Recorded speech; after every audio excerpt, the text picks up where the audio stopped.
Welcome back to DemButlers. I'm Cass. I'm Doug. He's off camera today. He's actually being a cinematographer today, you guys. He said because this topic today was a little serious that he didn't really feel the need to be on camera and doing his one-liners. Y'all know what Doug is good for. Those good. He's got a cool hat on today, so he's going to have to get in here at some point. Yeah, he is going to be in the shot. So you heard that wonderful voice. That is not Doug. He did not lighten his skin and take his hat off and grow hair. Wonderful guy next to me is the one you all have been asking to have this interview with. This is the wonderful, professional, I don't know, everything about health that you can think of. I know him from Expat Health Services, but also as a partner or your contact with Pacifica Salud. But we're going to let him discuss that. So everybody, Butler Brigade, welcome, Mr. Mike Kelly. Yay! Insert him talk here. All right, Mike, this has been a requested interview. It really has. We had, every time we talk about health, everybody goes, when are you going to talk to Mike Kelly? So it was Omar Ramsey as far as real estate, and it was Marcos Jimenez for law, and it's been you. It's like, that's all they care about. That's like, so now I guess they'll stop watching us now. I don't know, because we're going to knock out everybody. We're knocking them all out. We're going to be like, okay, y'all answered it. That's it. So can you give us a quick background as to your background with Expat Health Services, and I guess your partnership, or anything that you can share with us about Pacifica Salud? Because physically we are here at Pacifica Salud here in Panama City. Want to share that with us? Absolutely. Well, okay. First of all, thank you for this interview. I'm honored that all of these people wanted to hear me talk about healthcare. That's I'm very glad that I'm in a position that people want to hear information about healthcare from me. Yes. And I've been in healthcare for a long time in Panama. You know, it's I'm from California originally. Okay, what part of California? Newport Beach, Orange County. Newport Beach. Southern California. Okay. Yeah. Where it's nice and warm supposedly. It's warm in the summer.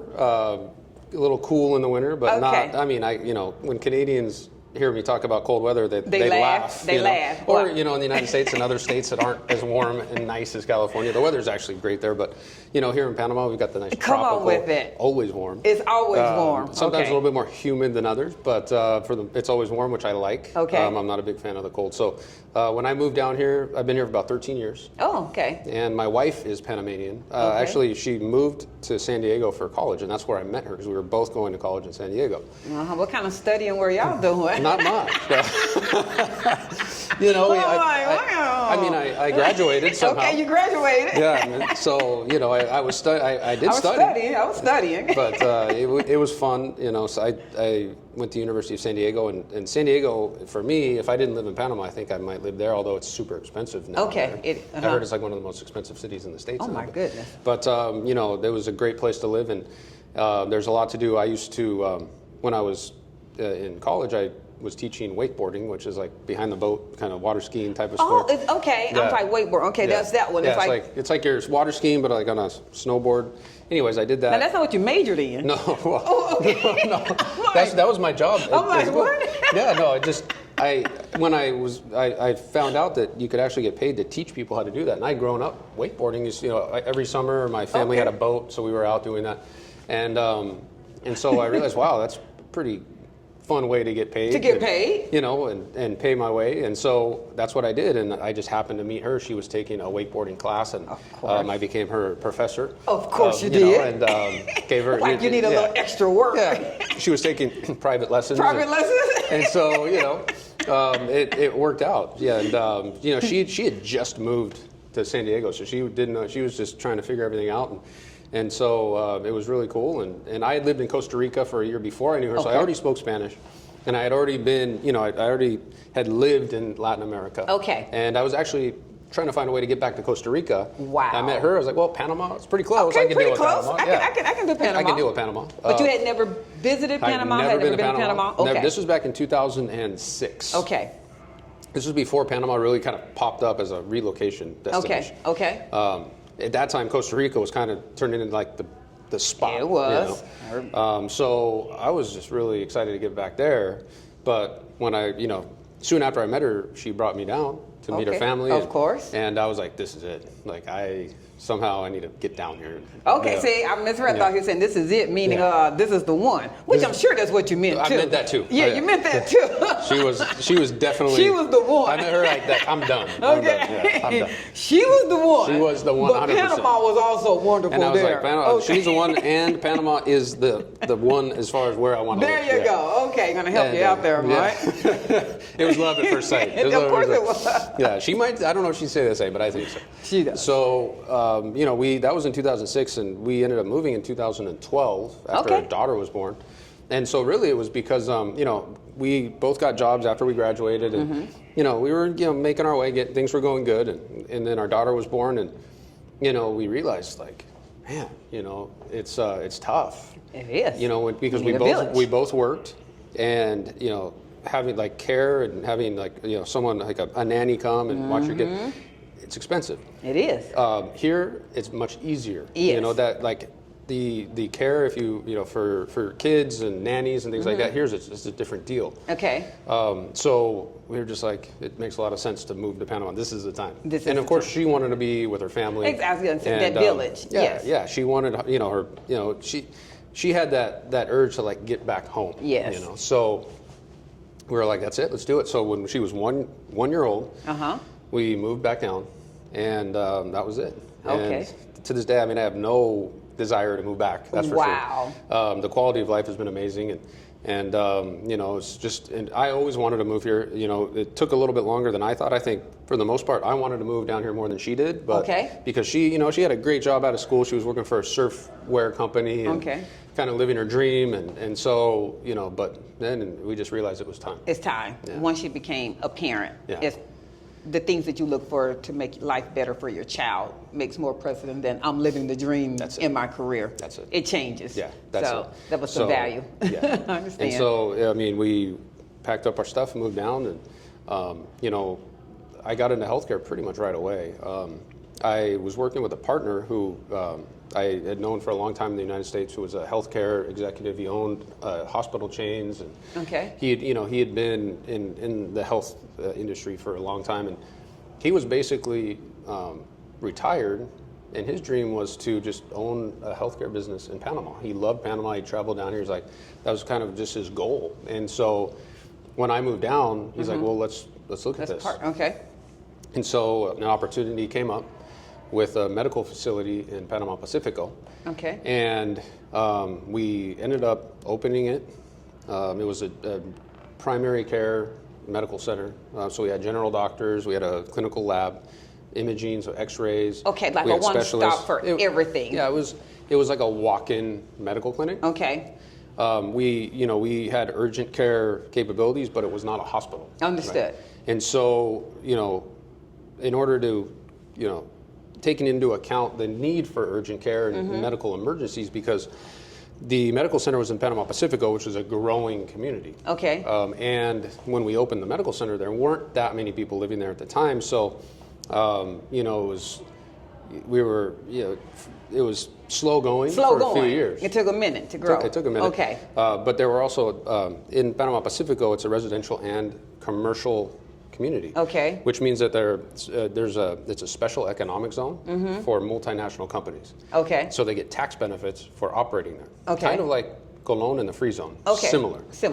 So we had companies like 3M, Caterpillar, Granger, Quest Software. Major companies. Yeah, some big companies. Yes. That had their Latin American headquarters located in Panama Pacifico. So occupational healthcare became the kind of our, like, that was like there. That business was there, and so we started really focusing on occupational healthcare, which was the medical and healthcare needs of these companies. Okay. And setting up programs for all of the employees so that to have their health because care they would need annual Yeah. preventative exams, pre-employment drug testing, Okay. just general pre-employment exams and consultations with doctors, And then specialists. just, unfortunately, if they became ill while at work or hurt while at work. I Yeah. mean, just the normal things that you need when you need a doctor. Yeah, and we set everything up so that if someone did get hurt or sick at work, that they could easily get to the clinic for healthcare. Okay. And we also had doctors that worked at some of these, so the big companies like 3M and Caterpillar, they had clinics on site. And so we we staffed nurses and doctors to work full-time on their facilities.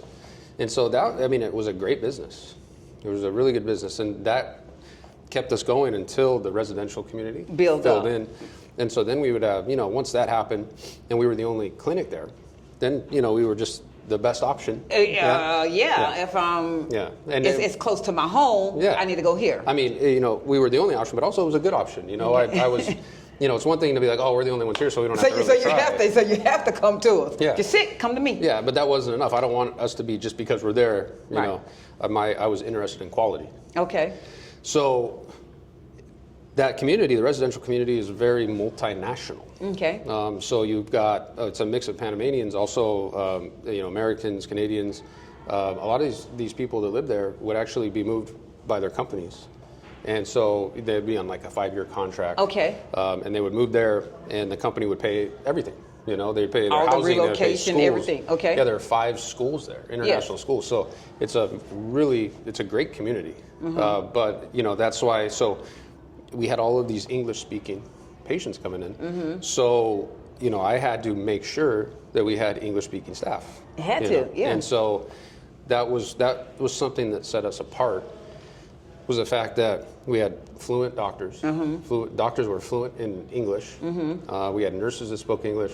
Finding nurses in Panama that speak English is difficult. So and most doctors do, but nurses don't tend to be bilingual. So I was finding nurses. Good. So pretty soon we had a full English-speaking staff, and so that was kind of like what that really set you apart. That set us apart. Yeah, that set you apart. So not only were we the only facility there, but now, this is a really good quality of care, and we had people from outside of Panama Pacifico coming in. Okay. Because they knew, hey, I need an English-speaking doctor. I want an English-speaking doctor. It doesn't matter how far I need to go. I want the English-speaking doctor. Right. Okay, I like that. And so things just started to fall into place. And so I managed operations there for about 8 years. Okay. And we ended up selling, and I just said, okay, I need to. I have a couple ideas here, from my experience of managing a medical facility. Okay. From the ground up. But I had made so many contacts in the medical industry, in the medical field here. One was at Pacifica Salud Hospital, where we are now, where I'm currently employed. Okay. And so how that happened was, since we weren't a hospital, I had to have an alliance with the hospital. Okay. So that when people would come in for medical emergencies, we would be able to attend them and make sure that they got to a hospital. Okay. And I had known all of the major hospitals in Panama, but I had always this hospital was always my go-to, and it was because I had good experiences here, and the quality is just a step above. It's Pacifica Salud Hospital is affiliated with Johns Hopkins Medicine. Okay. Okay, so that right there is a big deal. And that automatically, that assures you that the quality is a step above. Now, I've heard that before. Does that mean that if I've been to a Johns Hopkins hospital in the U.S., does one hospital speak to the other hospital? Am I registered in a way? Not in the way you might think. Like, it's not like if you attend the Johns Hopkins Hospital in Maryland that they're speaking directly to our specialist. That can happen, but it's more of we have to adhere to their standards. Their standards, and they're here every year, making sure that we are up to. Yeah, I mean, to be affiliated with Johns Hopkins, it's an ongoing thing. Okay. And so it started in 2006 when the hospital opened. So Pacifica Salud Hospital opened in 2006 in conjunction with, or in association with Johns Hopkins, where they were actually helping us through the process of opening this hospital. And so it started from day one. And when we got to the time that the doors opened, we were like a Johns Hopkins hospital ready to go, as far as the standards that we had to adhere to. Okay. And so that was, and it's to this day, every year They come for a week, and it's one of those things where that's when the big boys are here. When they come for a week. Oh yeah. Everyone, that week is. That's the week. That's everybody knows what that means when they work. You know when they're here, but it's not like when they're not here. We're not working in the same way. Of course, you're still a top. But it's a great thing because it forces the hospital to keep their standards up. There's no sleeping at the wheel. Here, okay. And so. That's been, that's the credibility that this hospital has because of that is very high. Also, we are accredited by the Joint Commission, International Joint Commission, which. So this is where you register for lab work and imaging. So you come in and you just, if you have a doctor order, you present it here. Commission is it's an accreditation for the biggest international hospitals to adhere to the best international standards. Okay. And that's another one in addition to Johns Hopkins. Those two right there by themselves, make it a if you're looking for one of the best hospitals outside of the United States. Okay. And you find one with affiliation with Johns Hopkins. With something like someone like Johns Hopkins. You have Mayo, you have Cleveland Clinic. Johns Hopkins is probably the best up there. Okay. And between with those two, I mean, it's an elite hospital. The credibility that we have for that, of course, we have to back it up with what really real world stuff. Right. I can talk all day. Well, about, I want to know what then brought you. Yeah. What do you do here? Yeah. So why is Mike Kelly the guy that expats try to talk to, most want to talk to when it comes to healthcare? I mean, are you just like a wonderful door greeter like at Walmart, or are you more than that? I'd like to think I'm a little bit more than that, I think other people might tell you the same, that I'm not. No. But I think people knew me from my medical center in Panama Pacifico. Okay. After that, I started Expat Health Services. Okay. And, I told you that I had made a lot of connections.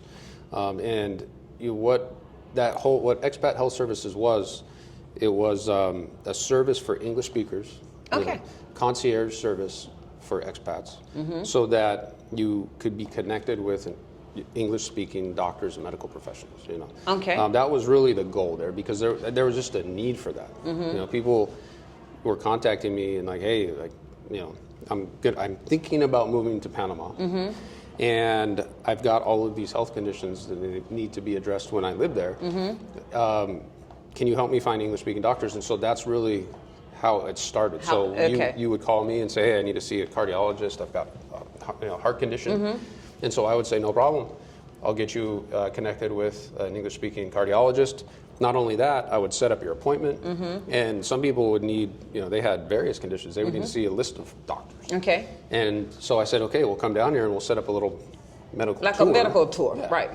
And so I would have, a full day set up with doctor visits. So at that time, would that be something that the expat would need to pay you directly as a service? I'm not getting the billing. I'm just meaning, was that like a service that for a fee you provided? Yeah. Did they need to bill that with their insurance, or was that billed with a third party?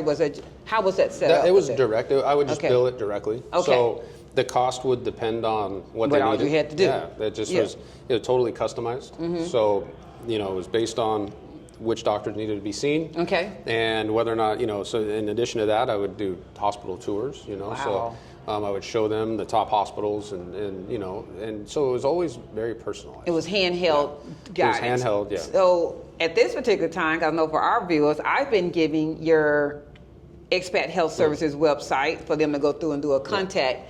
Do they need to be contacting you under another source now in regards to Pacifica Salud? Yeah. So Expat, what I've done with Expat Health Services since I got hired here at Pacifica Salud Hospital, I've integrated it into my services here. Okay. So it's really the same, but now as a resource that I can draw from, I use Pacifica Salud Hospital because we have the top medical specialists right here. Yeah. We have everything. We even have a general physician on site. So it's really just been consolidated into this hospital. Okay. You know? And so, but it's, you know, we provide the same services. Part of Expat Health was the concierge aspect of it, where we had doctors that could go to you, like house calls. I like that. Telemed.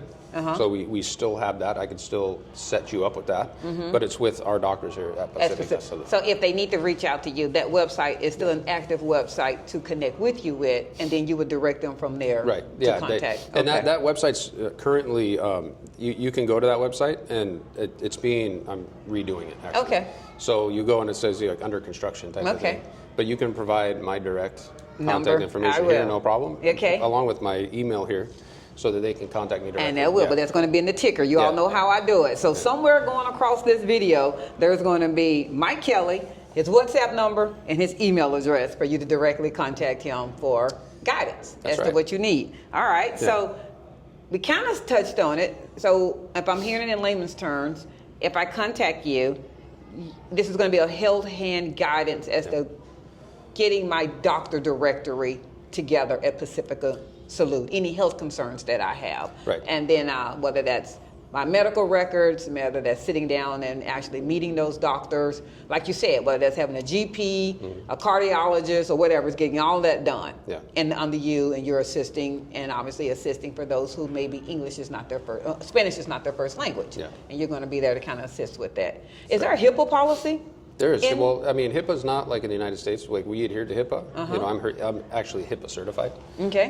So yeah, I mean, we adhere to all the HIPAA standards. You know, as far as patient privacy. That's good to know, because I know somebody's going, wait a minute, I don't know if I want to be sharing my documents and different things. HIPAA's a U.S. thing, but you know, we comply with HIPAA 100%. Okay. And so, and also, I guess to clarify, I started working at Pacifica Salud Hospital in November of last year. And so I am my title is the International Client Service Manager.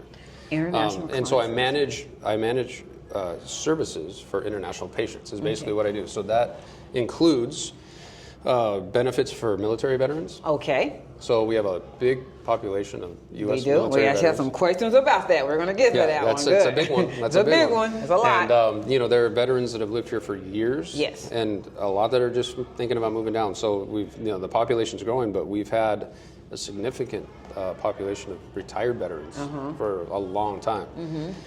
And they have certain. We can get into the details of those benefits, but I manage military veteran benefits. Okay. I manage services for expats, like what we've been talking about, which is the basically expat health services that I've brought in, and now is covered under the Pacifica Salud umbrella of what I do. And in addition to that, I manage our medical tourism program, which when I came in, I took it over and I gave it structure because before, there was so much interest in this hospital for a medical tourism destination. And a lot of people were coming, but we didn't have anything really formal. And so I kind of looked at it and worked with the team here. And so now we have a legitimate medical tourism program. Which, just for things that I mentioned before, as far as our accreditations, we're a top destination for medical tourism. And it's a little bit different because these aren't necessarily expats. These are people that, like in the United States, the cost of these medical services are much higher. So they'll rather come here. I understand what you're having. I mean, international healthcare. Maybe they don't have insurance, or their insurance doesn't cover certain procedures that they need. So they're looking outside of the U.S. And in medical tourism, it's interesting because our competition isn't so much with other hospitals here in Panama, it's with other countries. Because you have Colombia, which has always been very popular, good healthcare in Colombia, and it's less expensive than here. Mexico has always been a big destination, even Costa Rica. And so Panama's starting to pop up and grow just because everything here is... everything is growing. So now it's on the list for... Now it's on the list, and if you're an American especially, but we're not, I talk about services for Americans a lot, but I do not mean to exclude other countries like Canada and European countries. I understand what you're saying. Who typically are looking for medical tourism types of things, and expats. It's just that I think that there are a lot more Americans here, and so it's become more of a hot topic, but we really, as far as expats and medical tourism, it's everybody, you guys. It's everybody. Yes, it's Not, everybody. yeah, it's not yeah. just, although we like to think that there's only one part of North America, and that's USA, but that's not true. Yeah. There's many expats. There's many expats is everybody. Expats is everybody, and I feel like sometimes Canadians They get lost. They get like, hey, what about me? Like, hey, I'm You're working. there. I'm working for everybody, but He assists everybody. I'm just a lot of the U.S. government has made more effort as far as like with Medicare and things like that to provide coverage outside of the United States.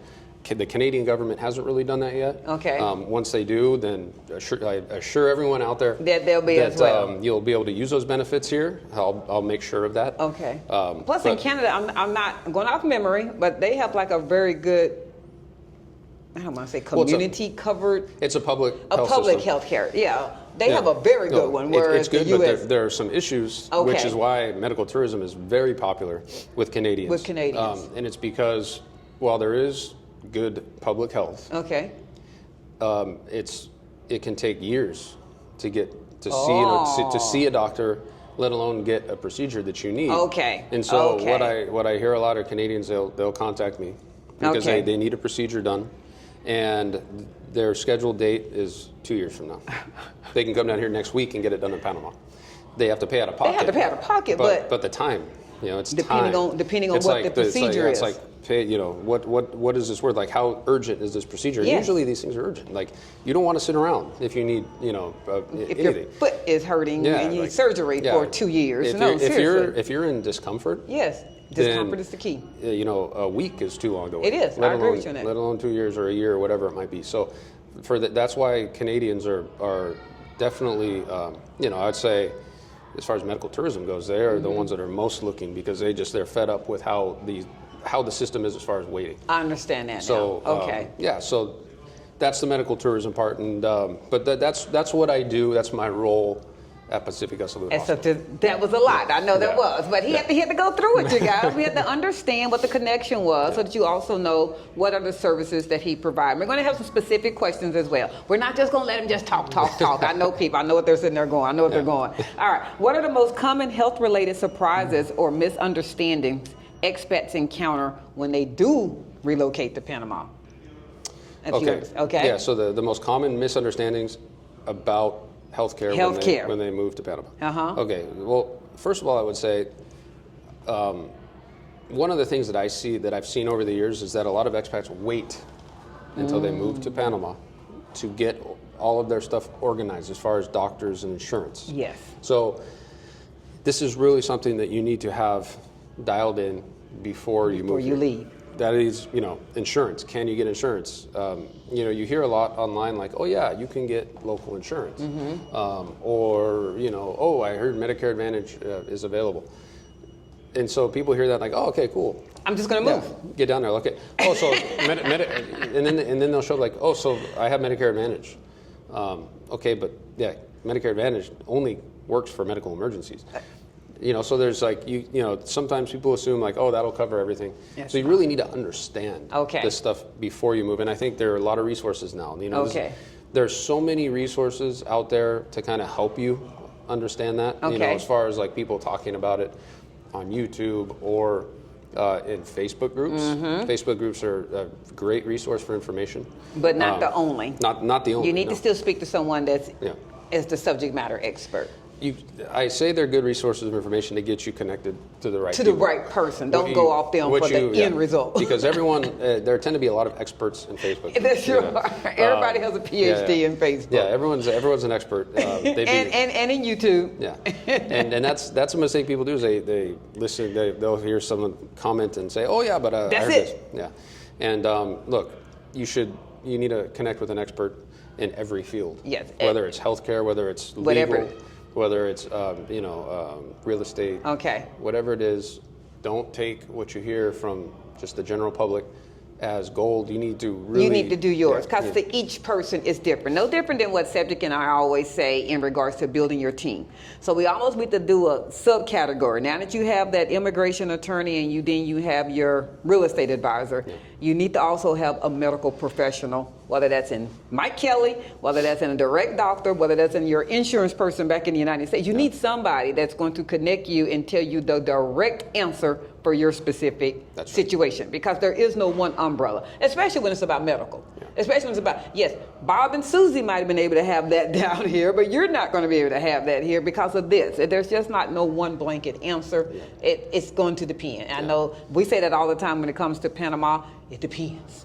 I know everybody hates that word. It just depends. It does depend. You hit the nail on the head there. There are a lot of factors in everything. I have a lot of people that will ask me a question I always get: how much is insurance going to cost? It depends. It depends. First of all, there are a lot of factors that come in. There's a lot of factors. Like, age, pre-existing conditions, things like. You have to give a lot of information in order to get a price. And I'm not a licensed insurance broker, so I don't try to talk in detail about actual the policies. Price. Exactly. And I can never give anyone a ballpark because I would, when people ask me what's it going to cost, give me a ballpark. I'm like, how about this? I'm going to put you, I have a resource that I've used. I have a couple of resources is for medical insurance that I have consistently used over the years and that I find very trustworthy. And so these are the people that I have no hesitation sending. If you contact me about that, I say, look, I'm going to put you in contact with this person. Understand. Okay, because they're going to be able to answer all of your questions in detail and point you in the right direction. And I thoroughly get that. Everybody, think about if you went to go purchase a car from a dealership. And you're standing there and you're asking the salesperson. I'm not putting there saying that Mike Hill is a salesperson, but you're standing there and you're asking the salesperson, how much is the insurance going to run on this 2026 BMW? He can't tell you that exactly, but what he can do is say, hey, I have a guy at Nationwide, I know a person at State Farm, I know a person at whatever. They can be the more specific person to give you exactly what you're looking for and the exact price. He can only go off what he's heard, just like everybody else. It could be about this, it could be about this, but what if it's not that? Then you're going to be mad that Mike sold you that BMW. You're exactly right. I mean, I don't want you to get mad at me. I don't want you to be mad at me. So I've learned to just say, look, there are people licensed in this. I know I'm qualified to talk about what I know. Yes. If I don't feel like I'm qualified, I'm going to. And here, anyone that's licensed, if anything requires a license, that would be insurance and real estate as the two main ones. You want to make sure that people are talking to licensed. Are licensed in that area. And real estate's another one where there are a lot of experts. But and you do offer consultations. So whether that's booked in person, which once again, if y'all heard what he just said, please do not relocate to Panama and come in there to his office with a big file and go, sort it out. Okay, find me a doctor. He would prefer, while you're in that team planning stage, as Cedric and I always say, you're in the U.S., book a consultation with him and his team so that then they can direct you for anything that you might need to get, any documents that you might need. It's easier while you're in country. It's easier while you're in country. 100%. And most people do a scouting trip. Highly recommended. If you're going to move here, first of all, you need to do a scouting relocation tour. We call it boots on the ground. You can either do a tour, you can do a boots on the ground scouting trip, go on your own. There are a lot of different options. Depending on your level of comfort. Yes. Some people would prefer someone to hold their hand through the whole process. Other people want to figure it out on their own. It's whatever you want to do. It's up to what.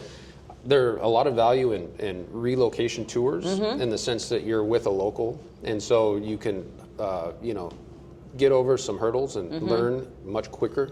So it kind of fast forward the process. So I always think it's a really good idea to do a relocation tour, whether it's a group tour or a private tour. Whatever you're going to do. There's a lot of value in that. We 100% agree. We've said this conversation before when it came to us. By us, I mean Dub and I meeting Mike Kelly. So right after COVID kind of released, Cedric, or toward the end, thereabout, we knew we were going to be coming to Panama City. At that time, Mike had another company as well that was also in the relocation business. And he was one of the people that we saw on our list to contact amongst many people. And we contacted and we did a Zoom. We were still in the U.S. We did a Zoom with him. He sat there. He was so friendly. He was so kind, so gracious. He listened to us, listened to every single thing Cedric and I was listening for. And he said, I'm not going to waste y'all time. You don't need to do a tour with me. You already know you need Panama. He said, I'm telling you, based on what you're telling me, The only way you're going to find what you're looking for is in Panama City. Panama City, not Panama, Panama City. And we appreciated that from him. And he's just like, hey, if you want me to show you around Panama City, I'd be happy to show you around Panama City. But you don't need to see the other areas of Panama. You need to go straight to Panama City. Again, for our list, the things that Cedric and I were looking for. So we 100%, as always, we've appreciated that by you because it wasn't a matter of you trying to take anything from us. Yeah. You gave that freely. That consultation was free. We would have gladly, Cedric is all about, hey, let me pay you, let me book you, let me get you. And Mike Kelly was just like, nah, don't need to. I don't need to give y'all a tour. Come do your boots on the ground, but you need to come do it just in Panama City. Yeah. That's all you need. It's that's the thing. I mean, you know, I've been doing this for a long time, and you know, I know like some people, a lot of people, they have nothing. They know nothing about Panama. I ask them where. So what do you have in mind? You like the city life? You like the mountains? You know, the beach? I don't know. Like I guess I need to see it. Okay, well, you know, there are group tour options. They'll take you on a set itinerary so you can see everything. You know. These are people that just really are they're very fresh and they haven't really figured it out. Other people like you guys had specific wants and needs. That's correct. And based on our conversation, I said, yeah, I mean, just what you said, you know, like, I don't want to waste your time. You know, like, you told me everything I need to know, and you need to come to Panama City. You need to come to Panama City. As he was standing on his balcony in like what looked like at the time like a tree house. I don't think it was a tree house, but his background looked like a tree house. I'm sitting there going, wow. I can barely even concentrate in talking to him, but I'm like, man, that's the life. I mean, I don't know, there's like a skateboarder that was at living the life. The ranch in Capita, That's how long ago that was. It's that place is amazing. But yeah, I mean, my backyard looks similar. I live 15 minutes outside of Panama City, Panama Pacifico. In my backyard, I have jungle in the backyard. So, wow. You know, that's the cool thing about Panama City is, you know, it's not just high rises and concrete. You know, you've got a lot of options. So you just mentioned that boots on the ground tour. I'm going to kind of go back with that one. Do you suggest, I'm going with somebody who has, let's go, not major pre-existing health issues, but concerns. And by major, I don't mean chronic. I don't mean that they have a date that you might be critical at this particular time. I mean, they might have high blood pressure. They might have diabetes. Anything that requires a doctor to be seen.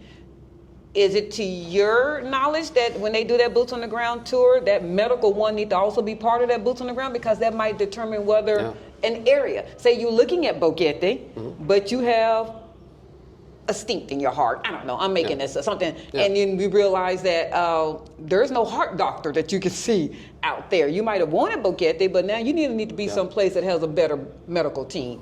How would you suggest people that have pre-existing conditions handle that actual boots on the ground tour? That's a really good point, and that's how I started to do my medical tours. Okay. Was because of that, when you think about a relocation tour, it's like helping people find real estate and a rental or meet a immigration attorney. But there were always these health issues that popped up, and so I decided, look, why don't, as part of your tour, we'll go meet these doctors. So you have a face-to-face, so you can sit down with this person, and see if this is who you would want to be handling your health care while you're here. And then, the bonus of that is, you get your medical file started. These doctors, they know about you. They have all of the information. Okay. So if you do end up moving to Panama, now you can go see a doctor that you already know, that you sat with. And so that was just like a, boots on the ground medical tour. It was really boots on the ground, and no one had done that. Okay. And I just was in a position that I saw the need for that, and I started doing it, and it really took off. And then you mentioned that I was doing real estate or relocation, more like a more comprehensive, and it was started from that because I would book these medical tours. And then they would say, well, I also need to find a place to live. And I also need an immigration attorney. And so I was already connected, and so I just said, I can do that for you too. I can do everything. One stop. Then it just turned in. So, I was doing private, customized relocation tours. Yes, and what it was. And it, from everything. I mean, I had resources to help with everything. Okay. And so that's until I started working here at the hospital. I was doing those relocation tours. I'll go in all over Panama. I was covering from Panama City to Boquete. Okay. And so that, I think, the boots on the ground medical part is very important. Because you might ideally, financial wise or visually wise, think a certain area is going to work for me, but health wise, that might be too far away from some people that you need on your team. Yeah, and inevitably, like, the people that have a lot of healthcare conditions tend to move much closer to Panama City. The amount of people that are moving to Boquete that need, like, regular medical care is going down. Boquete used to be the hot spot, and people still, like, there's still people moving there, but Panama City is really kind of like coming into its own because you have the best hospitals here. You have the Johns Hopkins affiliated Pacifica Salud right here.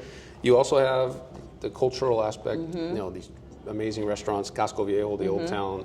And you have a wide variance of financial responsibility for your rent or condo, whatever you would like to stay in. I think people almost have it preconceived because they see the real estate with the $5,000 per month condos and they're like, I can't afford that. That's not the majority of the places that there are in Panama City. They're just not. Yeah, 100%. And that's a really good point too, because you would go into a Facebook group and you'd say, you might ask, like, hey, I'm looking for $1,000 a month rental in Panama City. People go, nope, not going to happen. Rentals are $5,000 a month. And so it's like, in certain areas, like if you want to live in oceanfront, and we agree, Punta Pacifica or Paitilla, in one of the swanky areas of the city. And the 360 wraparound panoramic view, But you can also find less expensive, So you can't just bottle up Panama City into one thing. It's not. It's very diverse. There are many options for everybody, and so you can't just say, oh no, it's too expensive. Yes, Cedric and I say the same thing. We go, please don't let Facebook groups or other people think that you can the only thing there is in Panama City is $2,000, $3,000, $4,000, $5,000 a month places. There are numerous aspects and levels of quality, and it even really increases if you don't mind having a co-living partner, or as Cedric likes to say, a roommate. That's even better, which if you have some medical preconceived conditions, that might be to your betterment to know that somebody else is there, not to be your nurse, but somebody else is there to make sure that you're okay every once in a while, that, hey, you take your medicine, you don't look right today, hey, somebody else there to check on you. But we said all the time, there are $600 and $700 a month one-bedroom condos in Panama. People don't talk about them, but there are. You don't have to go to Boquete to save money. You really have to manage your expectations. And it goes the other way too, where sometimes there's outdated information about certain places. Like, you'll hear people talking about, $800, $500 to $800 a month rentals in somewhere like Punta Pacifica, which these days is going to be very hard to find, if even, like, probably impossible. He's like, don't even try. So don't even try. But they'll be like, well, no, but I heard from this person that I can find that. And so when I say maybe 5 years ago, but these days that doesn't exist. And then, and unfortunately, sometimes they get mad at me, like, well, how come this? Why are you telling me this? They get mad at us too, Mike. Don't feel bad. I tell people how things are. They get mad at us too. And you might not always want to hear it, right? But I think you need to hear the real information. Because here's the key, and I don't know whether you want to share this or not. No one here, while you're at Pacifica Salud, the individual is not paying you. It's not to your benefit to say good, bad, or otherwise. You're going to give them information about Pacifica Salud. Exactly. He's getting paid whether you come to see him or not. He's not getting more paid because you came to see him. No one. You don't have to pay. No one. I do tours of the hospital. I do all these things. You don't have to pay me anything. I work for the hospital. You work for the hospital. I work.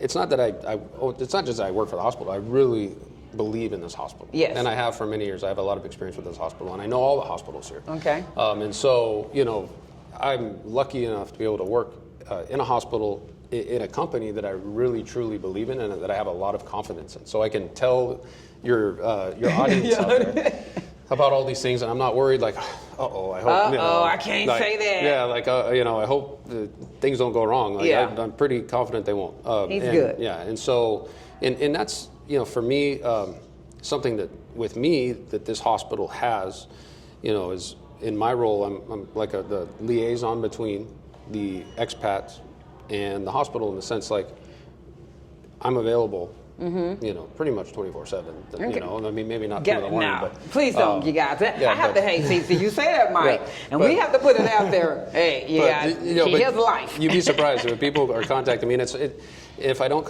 like respond right away, since my WhatsApp inbox is filling up much faster, and so I can tend to lose. So don't be afraid to like keep following up with me. To be honest, It's okay. to be honest, sometimes I miss messages, and I don't. You know, people like you never got back to me. It's not because I didn't want to. It's not. just because I didn't see the message. Yeah, and especially, and those of us that's on WhatsApp, you already know, sometimes if you click on the message to read it, Yeah.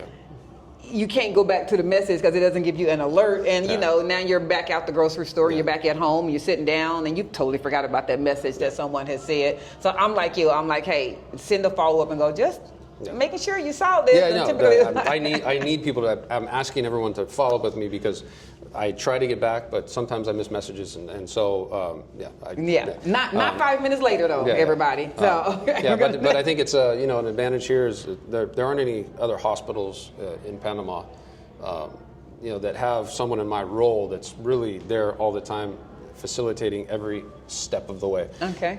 You know, another thing about my role is to create like a VIP experience for I like that. everybody. You know, from the very beginning, from the minute you check in to the hospital until you're discharged at the end. Okay. You know, where you have me to just help through, whether it's communication and admissions, you know, or to getting your insurance straightened out. Okay. Verification. You know, any issues with the doctors while you're here. You know, I'm always That's at the what you're there hospital. I you know, usually, you know, we'll go and visit, you know, and, you know, when you're in your room, I mean, you know, the whole step of the way I'm there. You're and there. that's part of what I wanted to bring here, was that experience, so that, you know, the expat community, the English speakers feel comfortable, you know. Right. 'Cause there's nothing worse than that, having an emergency and people are looking at you and they're speaking or they're talking around you and you're just like, I wonder what they're saying. Well, and I think would like to know what they're saying. Yeah, it's difficult, and with healthcare, the communication is key, right? And also for expats, Americans, Canadians, wherever they might be from, you know, when you think about healthcare in Latin America, the stereotype, or you know, you might think, oh, you know, you might be nervous about it because it's not the United States, Right. you know, or it's like Panama, like, you know, how could this be in Panama, you know? It's a great hospital. Yeah. We did the tour and we personally saw it. As a matter of fact, we're going to run some more footage as we're talking. Y'all are going to see some stuff. I personally, don't get me wrong, I'm not a VIP candidate for hospitals, meaning I don't have like this revolving door of hospitals I just go into, but I have family members that have had to go to hospitals and I had to go visit them. To me, it's on the elite of hospitals. I don't know why this is a pre-existing thought. Cedric and I say this all the time, that people tend to think when they hear Panama, Panama City, Panama the country, it doesn't matter. They think red dirt, brown dirt, chickens, goats, I think and people, horses walking down the street. Exactly. I think people think like third world, right? They do. They This whole really thing, do. like third world Panama, like, you know, a lot of people don't know anything about Panama. They don't. You know, you guys have probably had the same experience, and I promise you, when you move to Panama, before you move, you're going to have family members or friends telling you you're crazy. Crazy. Tell me that didn't happen to you guys. Crazy, Yeah. and what are y'all running from? Yeah. I've never met anyone that didn't have that. So you're always going to get that like pushback, but they have no idea. Those no people idea. that are saying that, they don't know what Panama is. They They've don't never know. been here, and so it's just what, like, you know, like this whole notion that Panama City is this third world. That's really what they think. Yeah, it's not true. It's not. You know? And so, you know, you don't know that until you've come down put your boots on the ground and been do here. You're like, hey, this is pretty really nice. Yeah. You don't want to have to go to a hospital, but believe me, if I blindfolded you and brought you into Pacifica Salud, 100% you would think you were in any I only like saying regular, modern day U.S. Canadian based technology hospital. Most, if not more advanced. Exactly. I think it's more advanced in some areas. I mean, this hospital in particular, Pacifica Salud, has the most cutting-edge medical technology, robotic surgical equipment, imaging equipment. I mean, top of the line, state of the art. You know, the best of the best in the whole world is right here at Pacifica Salud. So, you know, most people that don't know Panama would never expect that. You know? Wow. But that's the reality here. And like you said, you walk into this hospital, you don't feel like you're in a hospital. I said this when I was with you. The whole time we've been talking, I want everybody to hear, you've heard people in the background, I don't know what they're back there doing, they're just talking, we don't care. They're not even going to be picked up probably by the mics. But the one thing you don't hear is the paging, Dr. Smith. surgery floor. I mean, you don't hear that. You just don't hear it. Yeah. And I know that some people, that's like something, you're so used to hearing it in hospitals that you don't even realize it until you're here for a minute that you're like, it's quiet. Yeah. And as Mike shared with us last time, if there's unfortunately a code or anything of that nature, an emergency, you will hear it. But it's not that continuous sound. Right. We were able to do a tour that we were able to go see a room in ICU. I didn't even hear the beeps, the monitors, the beep, beep. Yeah. I didn't even hear that. And I'm familiar with those from just my other hospital stays of going to see people. Yeah. It was just different. One of the things, when we were down in the lobby before I'm waiting on you, Cedric was doing some B-roll footage recording. And it probably wasn't about 2 minutes into his recording, there was a couple gentlemen standing right there with him going, hi, can we help you? What brings you here? Yeah. That's good. Yeah. We have no problem with that. That's good. That means that there is someone somewhere watching to make sure, who are you and why do you have this camera out? I mean, and that's good. That's what I'm giving you some examples of. It's a very state-of-the-art technology of hospital. And we have had nothing but great feeling from the moment we walked in. I mean, it was just no question whatsoever. We've only had to visit one other hospital, but it was just a difference. It was something about Pacifica Salud to the American expat that feels familiar. Yeah. It feels familiar. It's something about it. It's the way things are laid out. It's the numbers to the floors. Yeah. It's how the lobbies are. It just feels familiar. It's like, okay, this just reminds me of home. Yeah. So I can see how Johns Hopkins had their hand in it to make it appear as modern as it needs to be. And we have another hospital in Costa del Este. I was going to ask you that. It's funny you asked that. So there's this location, and then there's like a sub. Yeah, it's another full hospital. It's so the location where we are now in Punta Pacifica.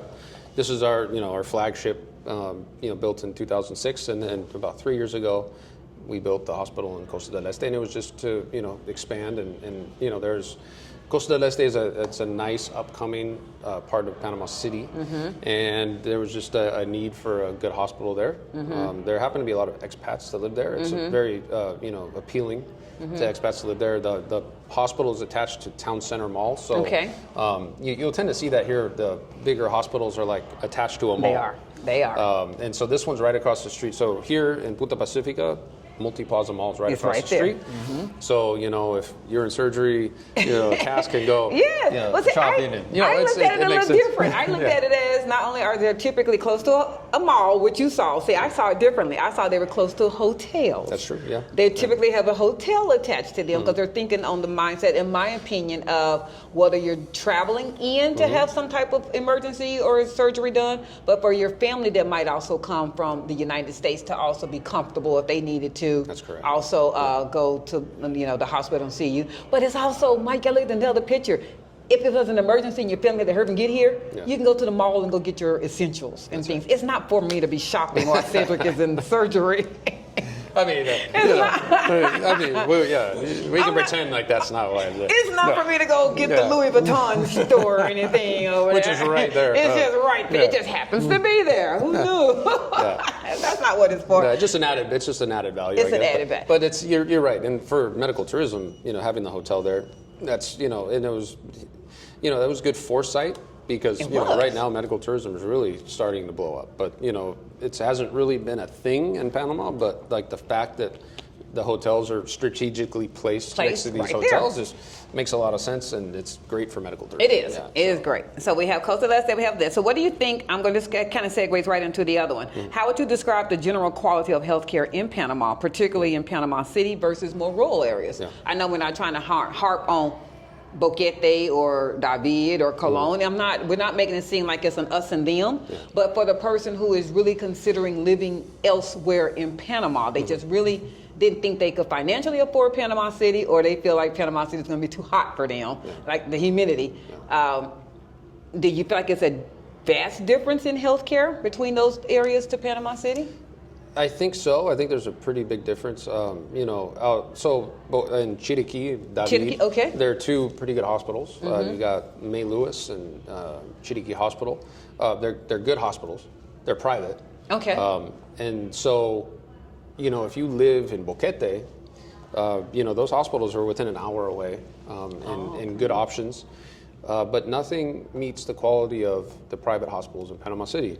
This one in particular, Pacifica Salud. We also have a handful of others that are within this, 10 minutes of here. Right. But this is where the best healthcare is, as far as like top quality private hospitals. Between Panama City and Boquete and David, you have a few private hospitals, mainly public hospitals. Okay, You have a understood. public and a private system. The public is basically free. Okay. But, I wouldn't recommend any expat to count on the public system Okay. for their healthcare needs, because that's free for the general public. Right. So the quality is not quite there. Right. It's, Of what you're expecting. it's not going to be what you expect coming from the United States or Okay. Canada. It's just You're not being going to real. meet your Understand. expectations. The facilities are not up to par with here in the private You've hospitals. explained it well. Yeah. I mean, I think that you just be expecting that. Yeah. Is it going to suffice for an emergency if you had a Yeah, I flat mean, emergency? Yes. If it's to get, it's going to suffice if it's urgent. Let's say you're having a heart attack. Yeah. And you're out in the countryside and there's a public hospital there. You're going to want to get there to get stabilized, but then you're going to want to find transportation to get here. Okay. Is there not teleport? You're not teleporting. Like life flights and things like that. Life flight. Yeah. You Is can get there a those. life flight? But that's not always readily available. Okay. You need to make sure that you have insurance that can cover that, or be prepared out of pocket. Not all public system, these public hospitals, they don't have helicopters waiting outside. Right. So you have to have something set up so that you can call and say, hey, I'm here, I need a life flight, to get from here to here. Okay. So that's something that you have to be prepared for. You have, Yeah. if you're going to live Yeah, rural. you're not going to show up at a public hospital and count on them to set that up for I you. understand what you're saying. Yeah, If yeah. they're not going to sit there and go, okay, we've got them stabilized, now let's get life flight Yeah. to get them to the next private. That's not going to happen. At a public hospital, they want to get you stabilized and out. Okay. That's because there's probably a huge line of people. You could very well find yourself in the hallway, in just a hallway on a bed. People need to hear this though, Yeah. Mike. I mean, I'm telling you, there's a lot of people who they feel financial wise they're going to have to go in those areas. Yeah. Nobody knows an emergency occurring. I wish we all could have that foreshadowing. We don't. Yeah. But you need to really consider the fact that you could be away from modern medicine. Absolutely, that needs to be part of your planning. If you want to live in the rural countryside of Panama, where's the near? How long is it going to take you to get to Panama City? Like, how far are you? You an hour and a half? Are you 5 hours? If you're on the Azuero Peninsula, for example, down in Pedasí, you're 5 hours from Pacifica Salud in Panama City. You're also 5 hours from Chiriquí. You're 4 or 5 hours from there. So you're like, you're probably going to want to come to Panama City, but how are you going to get there? And so that's what you need to prepare. There are private ambulance companies, but further away, they don't necessarily serve those areas. So you need to let's really think about this. Are you at a point where you could have a medical emergency at any time? And if you're 5 hours and you need transport to get to a hospital, so in that case, you have public hospitals along the way, where you could get to one of those. But now your next step, getting out of there to get here, and so this is a whole logistic. And that's critical. Yeah, it's time. critical, and time is everything. It is when it comes to a medical emergency. Time is everything. So that's something to consider. All right, people. We've said that one a lot of times before. Okay, so, and then you've already said, are there specific hospitals or clinics, I don't have to ask that one, that you recommend for expats based on quality and language accessibility? I personally like the fact that you've already stated that you're that liaison for the American-speaking, English-speaking expat. Not trying to make Pacifica Salud not be the one that we all want to go to, but is your role available at other hospitals? If they just didn't want to come to Pacifica Salud, is there someone like you at other hospitals? Not that I know of. Okay, there you go. Come here. I am not aware of someone like myself at any of the other hospitals here. Okay. So, in addition to me here, we've got a customer service team that speaks English. So I have a supporting team that also helps me, So, I think, I could, I'm not necessarily saying that the other hospitals in the city don't have another liaison like myself, but I just don't. Not that I've heard. And I don't expect you to. I mean, because if I look at it like this, if you're the subject matter, we like it, and other people have. You have a huge recommendation and referral list of many other people that sit there and go, Mike Kelly's the guy. Mike Kelly's the guy. As Cedric and I always say, you guys, especially when it comes to relocation, you do not have to reinvent the wheel. I mean, you're doing more work in reinventing the wheel. Go to the person who can help you out and make this so much easier. He's the subject matter expert that we happen to definitely have in charge of our paperwork, and we feel that he's the one to go to. We're going to move on. Medical system registration, medical registration essentials. Now, you've already said that you feel like the boots on the ground, especially if you have preconceived medical conditions, make the medical tour be a part of that. Yeah. If you don't have, if you're considered healthy, you've been wonderful, life's treated you good, you've never been to the hospital, you go get your annual physicals, your blood work, A1C's good, life's good. Do you still need a medical boots on the ground tour? Do you recommend that at that point? I mean, I don't, I think if you're generally healthy, I think it always helps to have like a family doctor, know, for anyone that doesn't have any immediate health issues. I would recommend getting established with your general physician, who would be like your family doctor, who, you go to him once a year for your annual checkup. Do your annual lab work, make sure you're good to go. Okay. And if you need any specialists or anything else outside of that, they refer you. They'll say, okay, you're having some issues here. We recommend this specialist, and they can refer you anywhere you need to go. Okay. But I think with medical care, it's you want to stay healthy. Prevention is key. Yes. If you stay healthy and you're doing your annual preventative care just to make sure you're good to go, then I think you just, with healthcare, you take it as needed, and that you would step up levels as you need it. You know what I'm saying? Yeah. Here we just got it's a Previx full body scan. Yes. We want to do that. New technology. Tell everybody what that is. We showed it in a video, but I mean, I don't think I could give it justice as to what it really does. Yeah, it's similar like an MRI full body scan. That's just very comfortable. It's not like a standard MRI, but what it does is it detects anything from the earliest, like it's the most sensitive in detecting tumors or anything that you might have. Full body, checks your arteries, everything. So it's really just the latest technology and state of the art preventative. Is it one that you have to enter in like an MRI, or do you know how to be? Is it a stand-up tube or something? Yeah, it's not a tube. I haven't even done it yet. Yeah. You're like, and I'll give you a link. So we just they just put a link out on their Facebook page. Okay. With a video, so you can say, I'll send that to you. So then you can see everything. Yeah, I'm just wondering what is it does. Yeah, but this thing is, it like a lot of times, if you are diagnosed with something, you'd hate for it to be too late.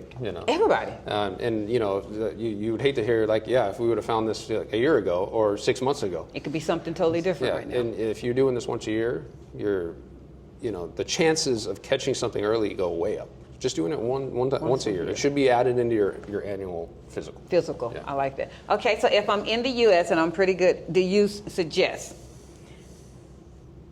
if I'm contacting you to assist with my medical doctors, to align me with doctors here in Pacifica Salud, do I need to go ahead and have all of my annual exams completed in the U.S. and then get those files, gather that, get my optometrist, get my gyno, get my GP, get all those done, and then come and bring that to you so we can then book doctors? Or is it a matter of, it really doesn't matter if you have those annuals or not, we're still going to those doctors and you're going to have to get annuals anyway? Yeah, I mean, it's not a big deal if you haven't done all of that in the U.S. I think most important is, and what you need personally. So, if these are doctors that if you're having health issues and you're consistently seeing those doctors and they have important medical information that you want transferred down here, are we off? I don't know, something happened with him. Your screen. Oh, okay, it did something. Yeah. All right, we're okay. We're good. Yeah, we're good. We're good. No, I just continue saw the thing. I know, I did too. I saw the side of my eye. We're all good. Okay, so winding back up. So, do you suggest that they get those records and bring them? I would suggest, I mean, I think it's always a good idea to bring your up-to-date medical records. That's always good. Whether or not you have to run out and see all of your doctors before you come here, it's a good idea. I think to have that, but. If you can, any medical information that you feel is pertinent that the doctor here has to know, you can send that to me, and Okay. you know, make sure that the doctor has it, and so that they have a full picture of what your you health. need. Yeah. And so nowadays, like with the apps, whether that's My Chart, whatever, the big ones that are in the U.S., a lot of doctors don't even have necessarily paper file on you anymore. Yeah, it's all What like is it that we need to bring to the doctor? Yeah, it can all be just the electronic files. You know, sometimes we'll even have our doctors here communicate with the doctors up there if needed.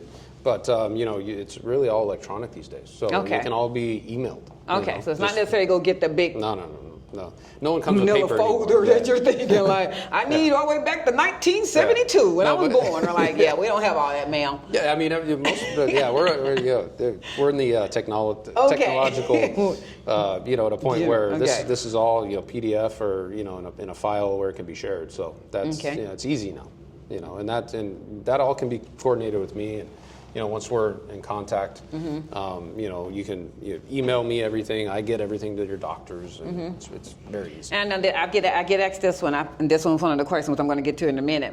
But I haven't asked this one.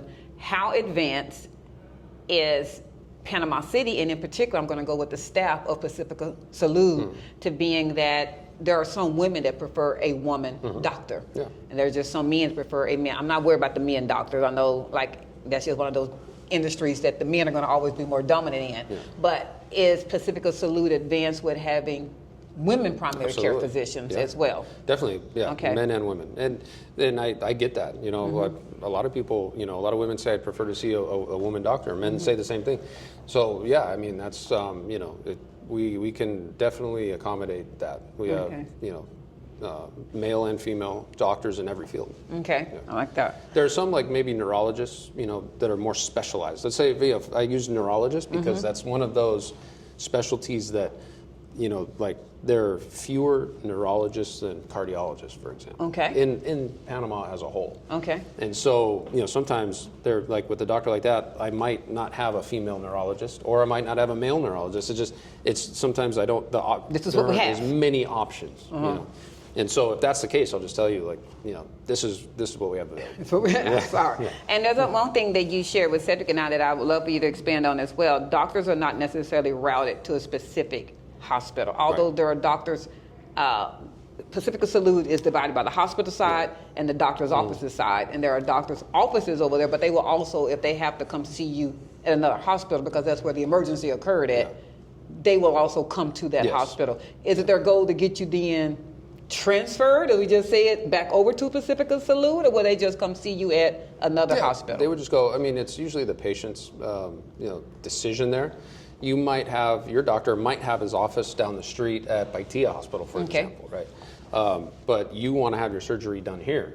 He has his office there. That means you just rent space there. But he can perform the surgery at any hospital. It's an open system. So the medical specialists are not employed directly by the hospital. Oh. Okay. So the hospital is a hospital, and then, you know, so we have a lot of medical specialists that have their offices here, but they're independent from the hospital. Now the specialists that can work here are the most highly qualified, accredited doctors. You know, so there's a process for them to be able to operate. Not every doctor, you know, we don't just let any specialist doctor just come in here. I understand what you're saying. You know, it's an open system to a point. You know, but like, not all doctors are approved to work here and operate here. You know, so that there is that. But you know, if this is your hospital of choice, I would recommend just establishing doctors that are here. You know, and if you can't, and if your only choice is another doctor at another hospital, but you want to have your procedure done here, then that can be done as long as that doctor has been, you know, approved to operate at this hospital. Okay. If that makes sense. You've already answered the one of the first things that expats should do in Panama to get set up manually, and I think that medically, one of those was go ahead and get your paperwork done while you're in the United States, do the boots on the ground medical tour, and then your department would personally walk or assist them in establishing those doctors with those appointments. Right. And being seen. At that particular point, is your part complete at that point as far as your assistance with them? No, I mean, I'm always going to be available. You know, once you're established with me, you know, I'm always going to be your point of contact. So, you know, and then, you know, once you're established with your doctor, then you have direct contact there. So, you know, I'm not going to have to intervene there anymore. But if like you need to see another doctor that you didn't meet on your tour, then you would just come to me, and it would be, I would assist in the process again. Okay, Yeah. like that. We're gonna keep it moving. Got a lot of. Actually, I'm gonna pause right there. What do you recommend? This was someone that said, and this was a really good one because we're getting ready to go into the Medicare healthcare one. Earl B wants to know pensionados that are caught in the gap, that are too young for Medicare Advantage or Medicare plans, but they are leaving their employer. Therefore, they don't have any employer health care. Can you discuss different options for such, he said, folks, or a combination of options that would be helpful? What would be available, I guess, for somebody here in Panama that not going to have the employer-based health care anymore, but they're too young for Medicare? For Medicare. Well, that's when you would start looking at local insurance plans. Okay. So we have a lot of good insurance companies that are based here, like Pan American Life, MAPFRE, ASA, Blue Cross Blue Shield Panama. Okay. These are a few of the insurance companies that provide local insurance, like local comprehensive insurance. Okay. So that's where you would look to fill that gap. Okay. And it's very good insurance. I mean, that, once you have that and you qualify, because there are some restrictions there, but once you have one of those policies, you can carry that all the way. I mean, there are age limits. Okay. But if you get them before your age limits, which in this case you would. Yeah, because he basically said it. He's too young for Medicare, so you're under the age. The typical max age limit is 64. So 64 is where you need to. 65 is Medicare. Okay. Yeah. So before you're 64, you can get a local plan. Okay. And then the cost of these plans is much less than a similar plan in the United States. This is comprehensive insurance that you can have until you're 99 years old, as long as you get in before that age limit. Before that age. Yeah. And we're not getting into prices once again. He said he will connect you with someone that can give you the exact prices. Again, okay? I can say the prices they're very reasonable, but I can't give ballparks or anything like that, but I can definitely get everyone connected. Then there's a follow-up, and there's Tanya. Tanya had a question, basically the same thing. If you have Medicare Advantage and FMP, or Medicare Advantage and CHAMP VA, do you need to purchase Panamanian insurance? So that's a good question there. With FMP, those are VA benefits. Okay. Right. So if you're a military veteran, a disabled military veteran, that's key. The Foreign Medical Program, what it does is it allows you to use your VA benefits outside of the United States. That's not only in Panama. This is just anywhere. If you leave the United States and you are you're a disabled veteran, you need to be enrolled in the Foreign Medical Program. Okay. So, and the way it works is you enroll with the Foreign Medical Program, and you're covered for your service-connected disabilities. So Understood. any disabilities that you got during your service, that were caused by your military service, Understood. are covered. Okay. The Foreign Medical Program gives you a comprehensive list, of all of your disabilities that are covered.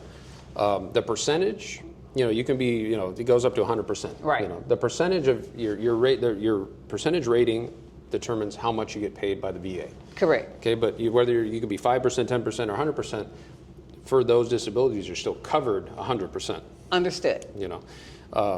But the Foreign Medical Program is limited in the sense that you're only covered for those service-connected disabilities. Understood. So if you come into the ER and it's not related to something on that list of disabilities, then you're not covered. Right. So that's where she needs, I guess, talking about then. But if it was like CHAMP VA, for example. Okay, CHAMP VA. CHAMP VA is for spouses and dependents of veterans. Okay. Right?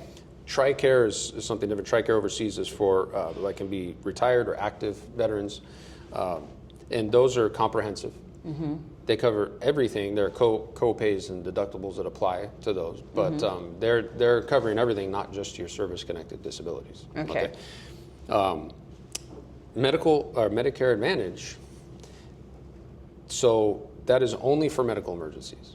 And so this is something that needs to, there we go. I really try to emphasize, because Medicare Advantage is a hot topic. It is. Because people are like, it is covered at Pacifica Salud for an emergency. For emergencies only, and it's a very hot topic, because it has opened the door for a lot of retired expats to have health care here, Yes. to be covered, where before they would have been in a lot of trouble. And what I mean by that is, if you have, if you're retired and you have a medical emergency, you know, you're not, when you move down here, as far as cost goes, you're not so concerned about like the cost of a consultation, Right. you know, or some lab work, you know, maybe your annual physical. Like, it's not going to break the bank to pay that out of pocket. No, you're like, I'm fine Yeah. with that. But if you end up in the hospital for an extended period of time, That's different.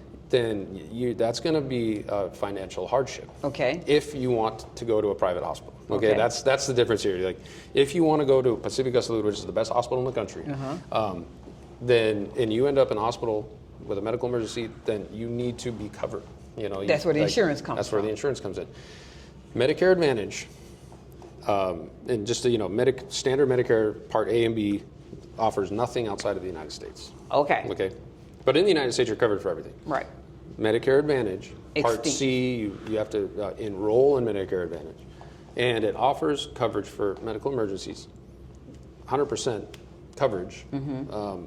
But, you know, that's it, you know. So if I'm hearing you correctly, and I'm not trying to put words in your mouth, if I'm in the emergency room for a medical emergency, that's where the coverage could come from. But once they then need to admit me to a room, at that point it's not necessarily an emergency anymore. Yeah. Is that where the No, so Convo- I think there is some confusion there. Okay. And it's important to understand, like, if you are admitted into the ER, then anything from that is covered. From the by ER Medicare is covered. Advantage. Okay, Yeah, thank you. you're admitted one time, and then however long you're in the hospital because of that is going to be covered. that was by an your American Medicare emergency? Advantage, yeah. Okay. Now, if you leave and then come back, you know, and it's not ER, you know, it's not an urgent care, then that wouldn't be covered. But it has Okay. to be linked in one continuous, you know, period of time. Gotcha. Does that make sense? Yeah, I do. I got you. Yeah. That totally And- makes sense. And you know, so the thing to keep in mind too is like this coverage they didn't just start to offer this for Medicare Advantage. Like it's always been available with Medicare Advantage policies. The difference now is that we can direct bill the Medicare carrier, the Medicare Gotcha. insurance company. Okay. Instead of you having to pay and then get file reimbursed. your Okay. own claim. So Okay. up until now, you had this. If you had a Medicare Advantage coverage, you could, and you needed to go to ER, you could pay out of pocket, and then you could send everything back to them, and they would pay you back. Okay. So now we're like, instead, now you don't have to do that. We will direct bill the insurance company, so there's no out of pocket. So that's been the game. That's the real game changer. That's the here. changer. Yeah. But it's not a new thing as far as that coverage. That has So- been available. Let her question alone. I just want to make sure her question get answered then. Medicare Advantage is just going to do the emergency. FMP is going to allow just to cover veterans disability. So you will still need some type of insurance if Yeah. you just only have those two. Yeah. So If you then had CHIMP VA, well, it's going to depend. I mean, at that point, if you're the veteran spouse, you have all the insurance you need. Yeah, At that point, there's nothing else you need. Yeah, you don't. If you are covered by CHIMP VA or TRICARE, you don't need Medicare Advantage because you're covered. A medical You're emergency is covered. covered under that. So there's no reason to enroll in Medicare Advantage at that Okay, point. I got you. You know, so Medicare Advantage it's for retired Americans that don't have any Medicare benefit or military benefits. If you only have FMP, then it makes a lot of sense. Okay. Because FMP is not going to cover. It's all not going to cover emergencies, everything else that you But need. if you have TRICARE and CHIMP VA, you're covered for medical emergencies there. You're good. Medicare Advantage is for retired Americans that want to have that extra coverage, but a lot of the retired Americans that have Medicare Advantage might not qualify for local insurance. Why is that? Because age limit and pre-existing conditions. Once you have major pre-existing conditions, it is very hard to get local insurance. And what do we consider major? Cancer, diabetes, chronic conditions, diabetes, heart disease, cancer. Okay. Hypertension. Almost everything that everybody now walks around has, you're going to not basically be able to get you're it. going to have some issues trying to get local insurance if you have these types of chronic health conditions, right? So you might want to, if you're already covered in the U.S., you might want to keep your coverage. Yeah, you always want to keep your Medicare. Yeah. Like if you're Medicare age, never drop that. Never, okay. Part A and B, because you can always go back to the United States. You know, if it's a planned procedure, you know, that you have that backdrop. Right. You can always go back to the U.S. The thing is, not everyone really wants to do that. You know, a lot of people would rather stay here, but it's nice to have that as a backup. Never cancel. Yeah, so never get rid of your Medicare. That would be a very bad idea. I don't blame you. Yeah. Okay. Then this was with Veronica Cheney. Are VA healthcare benefits accepted in Panama? If no, what is the cost of Panamanian healthcare for a single person? I know we've asked that already, but I want her question to be asked. So. Just to recap that, it never hurts to review those details. Okay. VA benefits are available in Panama through the Foreign Medical Program, and only for service-connected disabilities. Okay. That's when you can use your VA benefits in Panama. In addition to that, you have your TRICARE and CHAM VA if you qualify for those insurance. So those are the options for military veterans in Panama for healthcare. All right, those were those questions. Now we're going to go through it. We already kind of answered up a lot of those. You've answered TRICARE. Okay, so here goes some U.S. ties with Medicare veterans and more, because you've already said there's a big group of Medicare of veterans coming here. Medicare in Panama, let's clear this up. Can expats use U.S. Medicare in Panama in any form? That's been answered. We just answered that. You can't get it answered any more clear than that. Yeah, but you can never emphasize this because it's enough. A lot going around about that. You can never emphasize enough that Medicare, standard Medicare, provides no coverage in Panama. No.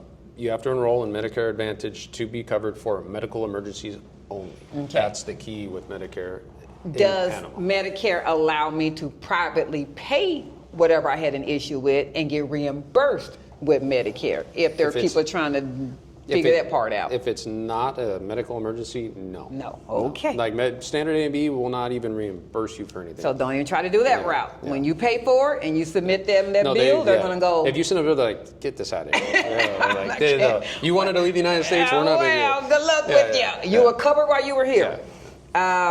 And then veterans and disability coverage. What should U.S. veterans know about using their VA benefits or disability coverage while living in Panama? You pretty much addressed that one as well, but once again, it's covered as long as it's the covered claim under VA. And it doesn't matter if you're 10% to 100%, you're still covered under that claim. You're still covered as long as it's connected to your service, a disability that was suffered in your service, and it has to be on the FMP list. Okay. FMP is the Foreign Medical Program. I got you. Yeah, so these are disabilities that are connected to your service. I guess, is there somebody with a fine-tooth comb trying to figure out how is that connect? If I have 10% tinnitus in my ear, but I come to the hospital because I'm having an ear pressure headache and some kind of ache in my ear. Is someone going, that's not tinnitus, that's just ear pain, that's not covered? How specific are they making it? That's a good question.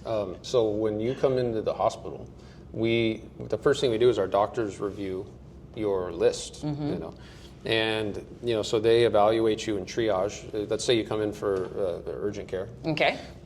So the doctors will evaluate you and look at your list and determine if there's a connection. And if they find a connection, if they can easily connect those, then you're covered under the Foreign Medical Program. Okay. But if it's a little vague, if there's no clear connection, then they won't, and that's because that puts the hospital at risk.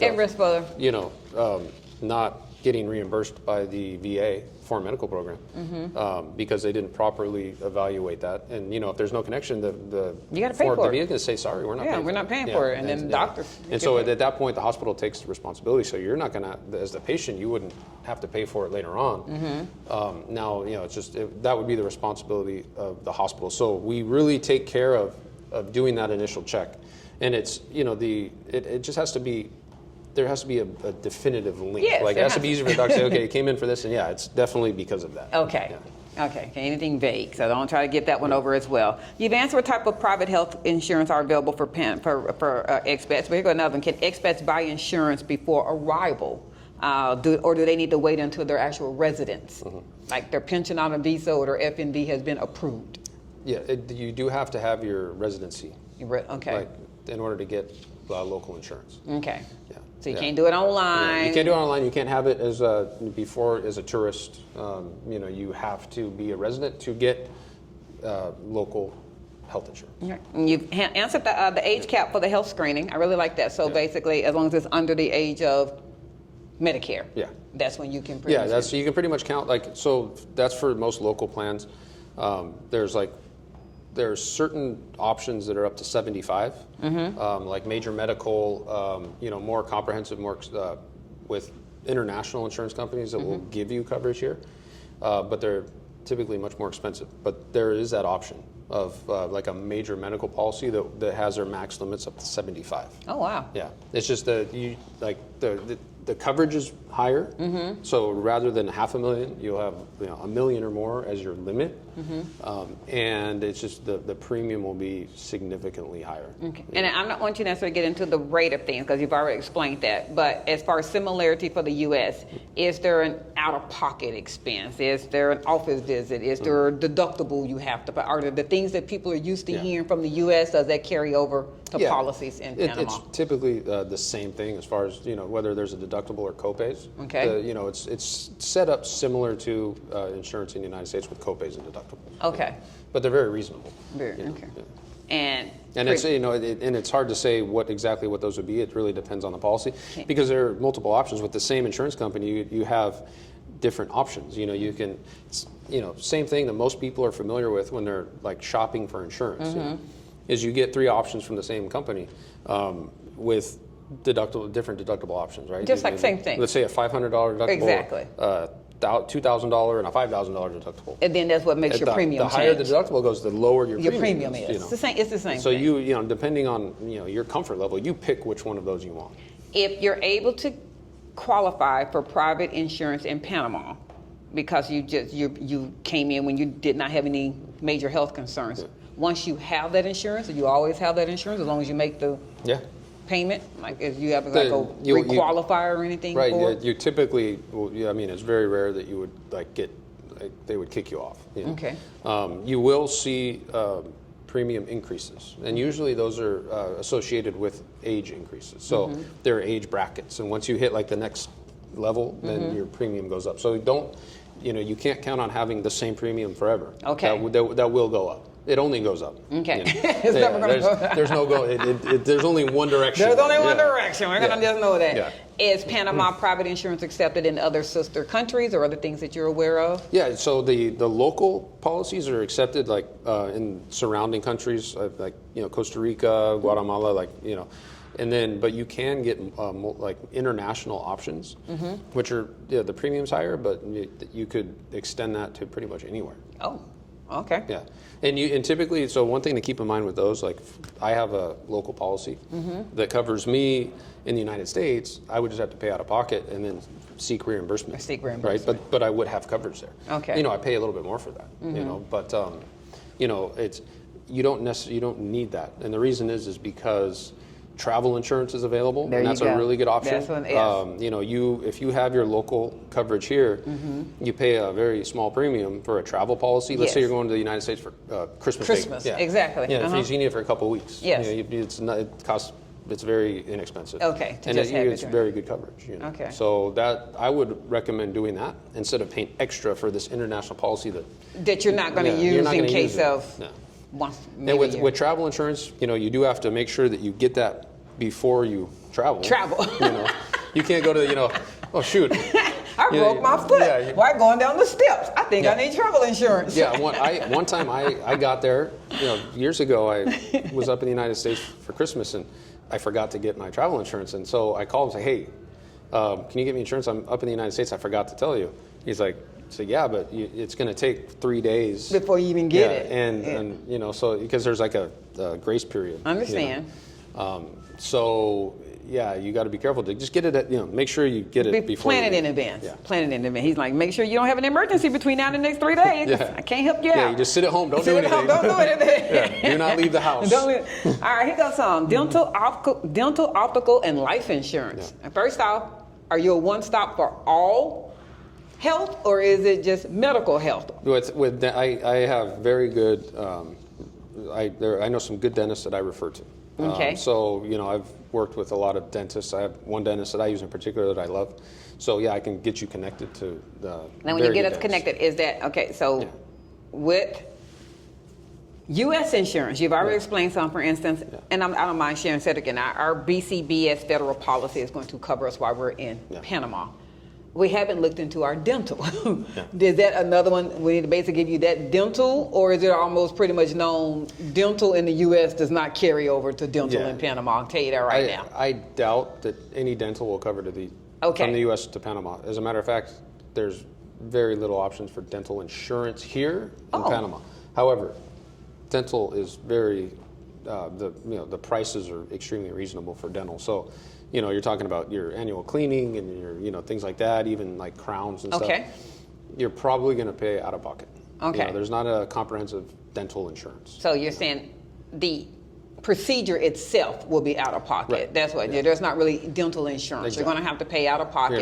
You have to pay out of pocket. Just keeping in mind that the costs are much less than what you would have to pay out in the United States, for example. Okay. So it's not something that you have to be too worried about as far as like having any kind of financial difficulties there. Because I'm telling you, I think our dentist probably had a second house put on. With our dental there for a minute. It's like every time we went, there was a comma in the quote. Every time, geez, Louise. No, the prices here are way less than up there, and it's your preventative dental care. You're going to be fine. It's like I said, the costs are much lower. That's actually a big medical tourism area, is dental. That's what people come down here for, is to get the dental work done. For more complicated dental procedures, you come down here and pay it out of pocket, and you're because you see them everywhere. Now you talk about the fact of how the hotels are connected to the hospital connected. You see when you go through the mall, there are 20 dentists in like every mall. Like there's a lot of dentists. I'm like, what's going on with everybody's teeth in Panama? The dental's a big business here, but it's. The key for expats, I think, is going to be finding a good English-speaking dentist. And I found one right when I moved here that was referred by family members, my wife's family, who I only go to him. Okay. I know of other dentists that are good, but once you find your guy, go with your guy. That's your guy. Okay. And I found my guy, and so I will not. Well, we need to get with you on the dentist then. Yeah. Okay, optical and life. We're going to pick it, same thing. Optical. You also notice in malls there's like a optometrist in every every floor, and it's expensive. So optical, no problem. We have ophthalmologists, vision specialists here at the hospital. But those are options that are they're affordable and they're easy to find. But there's no insurance necessarily. You're just going to pay out of pocket. There's some insurance will cover that depending on what it is. But there are different things, like you mean like if you. I'm talking eye exam and then to get your normal reduced eyewear. You're probably gonna have to pay out of pocket, but it's minimal. Okay. It's minimal.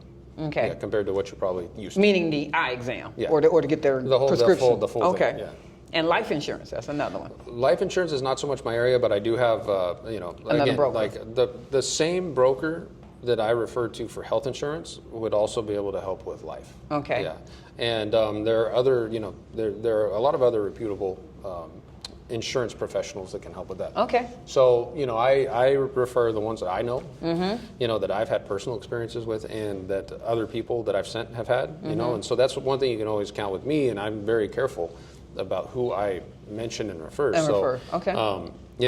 If I'm referring someone that I've known to be trustworthy, and then someone tells me that I had this problem, then I might evaluate it. But I'm very careful. Careful about that. Okay. Well, those are some big ones. Definitely the dental, optical, and life. I mean, there are options, but that's where you will assist with basically contacting the broker, and they'll help you with. Yeah, I can just get you pointed in the right direction. Okay. All right, here we go. We got some final information before we wrap up here. We get some good ones here.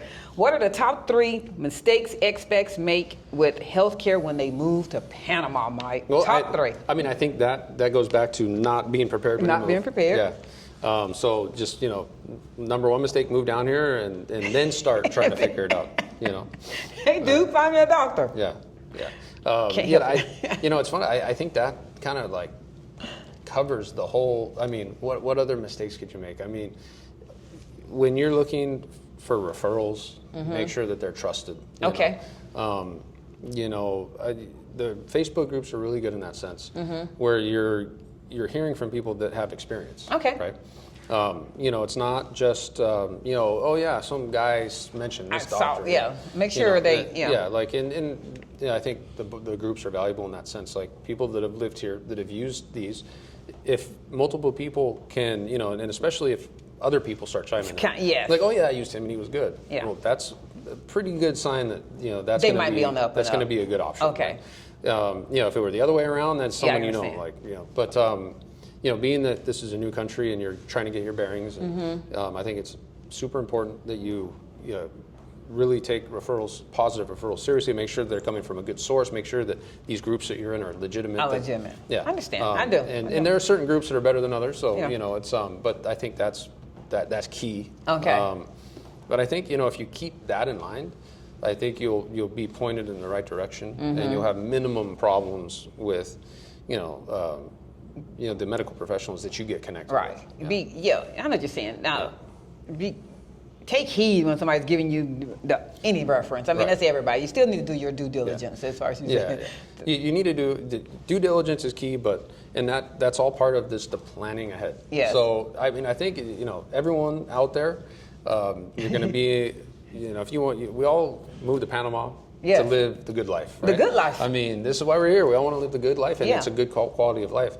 The better prepared you are, the better your life's going to be. I agree with you. You know what I mean? It's and you know, I mean, that's something that I'm very honored that I can help people in that respect, because, you know, I sometimes I take it for granted because I've been in healthcare for so long, and you know, it's easy for me to help people with this stuff, but it really makes a big difference, you know. Will you tell someone in a consultation, not on chat or anything, don't recommend that one right there? I know somebody might have told you that, doctor, but for sure. If I know the doctor, I don't recommend you see that one. I think you might want to see this one. Absolutely. I mean, well, my whole goal is to make sure you know, that you are that I'm giving you good guidance. You know, if you're coming to me, you know, and you tell me that you're going to go see someone that I might have heard negative things about, I'll let you know. You know, I mean, I'm not, you know, and then it's up to you. It's up to you at that point. I've given you the information. I mean, all I can do is tell you what I know. I like that. All right. What should every expat absolutely have in place within the first 30 days of getting to Panama? You should have within the first 30 days of moving to Panama. Moving to Panama. Moving to Panama. Okay. Regarding their health. I'm sorry. That's an important part there. Not just, you know, your passport. I would say, number one, have your family doctor set, your go-to doctor. Okay. Okay. Like get that established right away. Okay. Then, you know, once you've gone and you've seen him and you've got him, then maybe you'll never have to see him again. Yeah, that's up not. to you. Yeah. But you know that you have your doc. Okay. Right? And he's your guy, and for any issues that pop up, you have that, and you know, and he's your point of reference to go for specialist referrals, for medication prescriptions, and for anything that you need. That's your guy.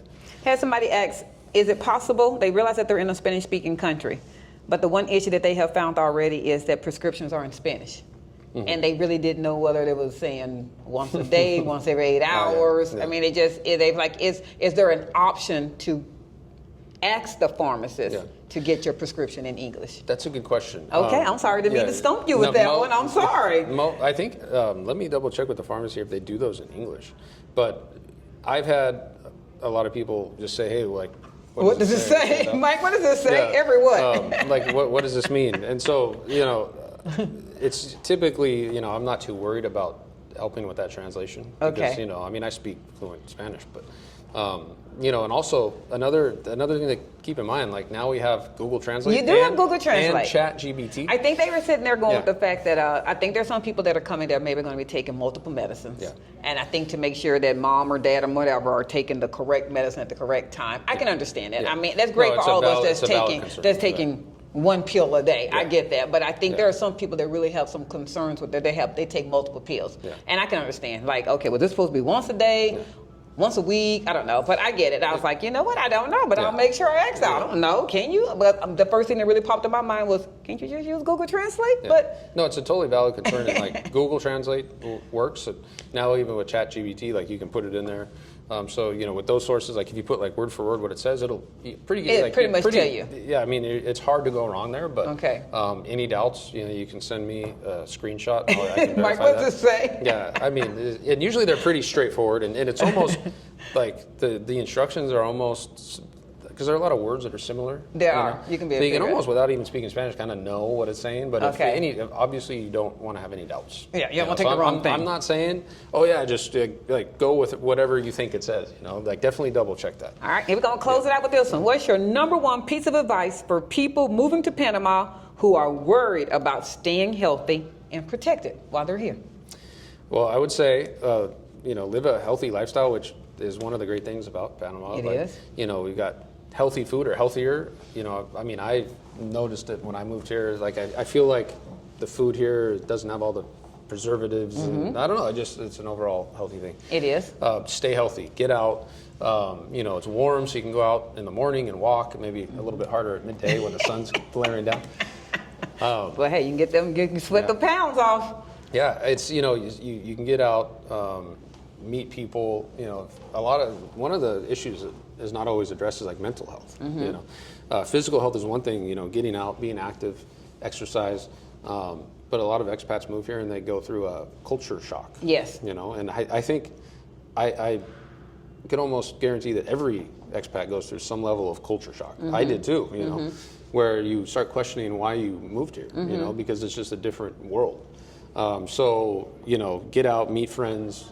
Not only other expats, but locals. Get out and meet local Panamanians and start speaking Spanish. And, keep your mental health going tip top. That's key. And so so you can really enjoy it. You don't want to get overshadowed with these like, life's different here and I can't communicate, and then people start going through all these things. And I get it because I went through the same thing. Okay. So that's key. Get set up with your doctors. Yes. Right away. So that you contact me. Make sure. I think it's just the peace of mind, like knowing, like, okay, I've got someone that I can count on who anything that I need as far as healthcare goes is there to give me to point me in the right direction or give me advice. And I think that's that peace of mind. Is really nice to have, because it's probably one of the biggest worries too. Is like it is. Like.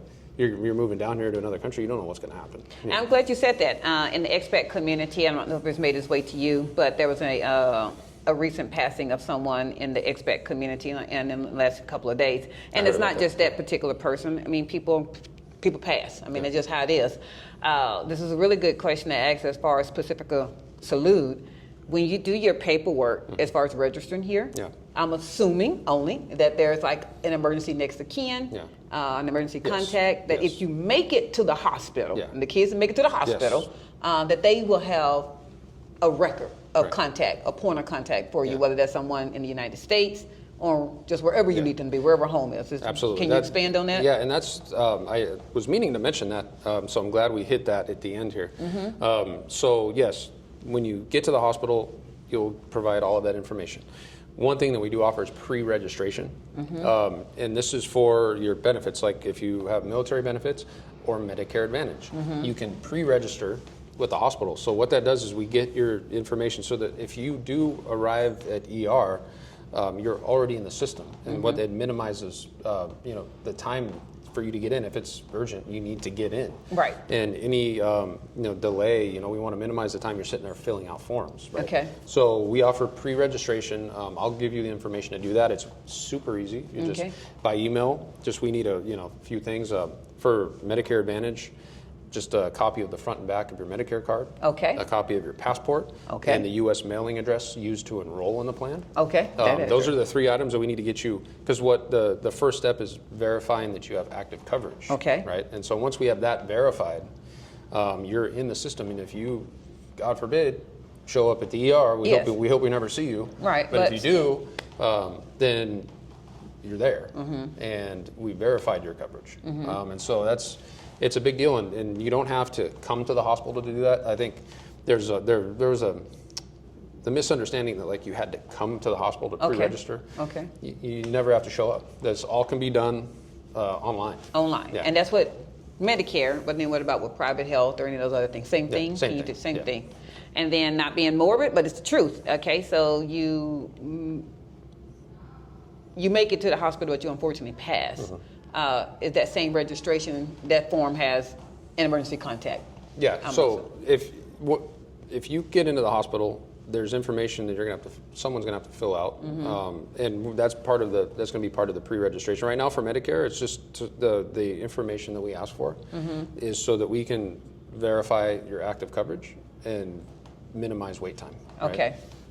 So then when you're here, you fill out the forms for next of kin and things like that. Okay.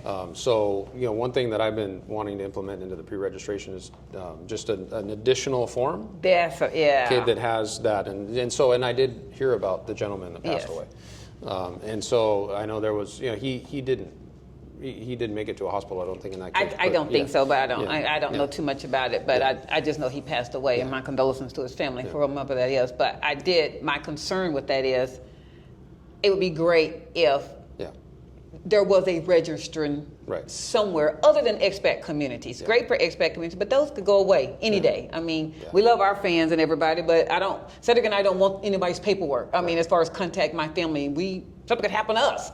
It would be great if there was a system registration. I do know there is with the U.S. Embassy, so if everybody hit me up with that, I do know with the U.S. Embassy there is that's going to be part of the pre-registration process. Is to have that information already in the system. But from an ER standpoint, like the concern that we want to address it, like most importantly, is that when you get here, that you can be attended as soon as possible. Like you're here and you get in and you get that fast attention. You can't, every second counts. It does. If it's an emergency. And so, that's why we've made the pre-registration option available, because that's made a big difference. Everybody needs to do it. Yeah, and everyone needs to do it. They need to do it. And I try to keep the community up to date on that and announce, hey, pre-register and the different things in my group. But it's hard to stay on top of everybody, so I just have to do it more. People are changing and coming weekly, daily. So we're definitely going to have that information in our description of YouTube. It's going to be the FMP link, as well as the pre-registration link, and how to contact Mike Kelly here at Pacifica Salud. Anything else that we know we need, the links that we need to probably give them? I think that's it. With the foreign medical program, it's the link straight to the VA site. It's really easy to register. It is. And they say it can take up to 3 months? They say 3 months. We got ours in a week. I think I sent you the letter today. People have got it like the next day. Yeah, I got it. And you know what? We probably would have had it the next day. They sent an email saying it's been mailed to you at home in Texas. We're not in Texas. Can I have it via email, please? There you go. You never really know. I guess it depends on the day. It depends. It probably would have been, but they sent an email saying it's been mailed to them. I'm like, okay, well, I won't get that for a while. Please email it to me, and we did. So keep in mind, I guess mentally you should be thinking, all right, this could take 3 months, but you could have it real quick. Yeah, which usually happens. Okay. All right. Mike Kelly, long-awaited interview. Yes, Mr. Butler, Mr. Cowboy Hat. Love the interview, guys. Question: does 911 work here in Panama City? That's a good question. It does work. 911 here is for emergency ambulance service, public. Okay, so it's a little bit different than the United States. 911 is the public ambulance system. So what that's going to do is, if you have an emergency, you call 911. Then that's kind of like the public hospital version of ambulance service. Okay, so you're in line. Yeah, so you're in line. I wouldn't count on it. And I'm very glad you brought this up. This is super important. You can't count on that as your, if you have your plan for emergencies. Understood. 911 is an option, but you should have there are options to affiliate with private ambulance companies. Okay. And it's like a family plan. It's a very low cost per month. And these companies have a fleet of ambulances throughout all over the city. Okay. So the chances that one will be available when you need it are much higher than with 911. So it's not that you'll call 911, you would call that private company. With the private company, they give you an emergency number. Okay. That's not 911. And you would call them. The one company that does that is SEMM, S-E-M-M. S-E-M-M. But there are a handful of other private ambulance companies available as well. Pacifica Salud has an agreement with SEM, and with SEM, if you have Medicare Advantage, one other benefit of Medicare Advantage is they also cover any emergency transport. So Because it's considered an emergency. yeah, and so with Okay. the email that we send for confirming pre-registration for Medicare Advantage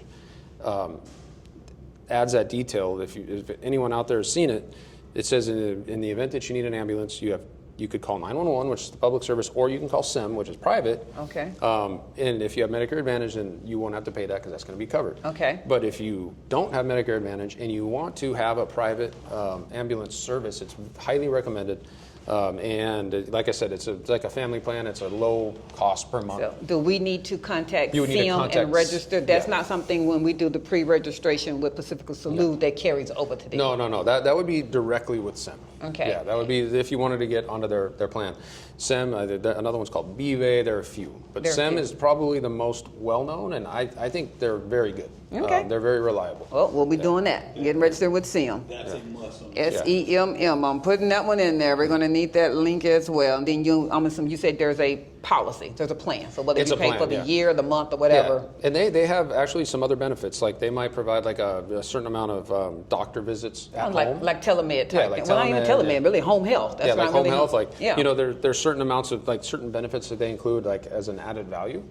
But they're good plans. Highly recommended to check them Now, out. I can hear my English speakers. I can hear them through Yeah. this video right Yeah. now. So- if I'm having a medical emergency and the person is speaking to me in Spanish, how do we get the ambulance? Well, and that's why I like SEM is because they have English speakers, you English-speaking dispatchers. I already knew he So was going to say that's- that. and- Because I can hear Yeah. them now And going. I can't say the same for certainty with any of the other companies, but I do know with SEM that they're English speakers at the dispatch where, Okay. you know, if you call and you say I speak English, then they will get you. They're going to get you to that person. Yeah. Okay, it's understood. There we go. SIM for emergencies for your For ambulance service. pick. So ambulance service. you have 911 as that public option. Yes. But my advice, don't count on that. Right. Have it there, but you know, get connected with a private. If you don't affiliate, so you can use a private ambulance company without being affiliated and signing up for their monthly plan, but they'll charge, you know, and you know, it can be from $500 It's an invoice. to $1,000. You just don't know what all they had to do. Depending on you, yeah. So I mean, I would, you know, if you know that, or I don't know the exact monthly fee, but let's say it's $25 a month. It doesn't matter at that Yeah, if you're paying point. $25 a month and you don't have to pay $500 for one, I mean, There you go. it's similar to insurance. You know, it's better to have it, not need it, than to need it. And All not right, have it. Cedric Jerome Butler. Sounds like somebody else I know.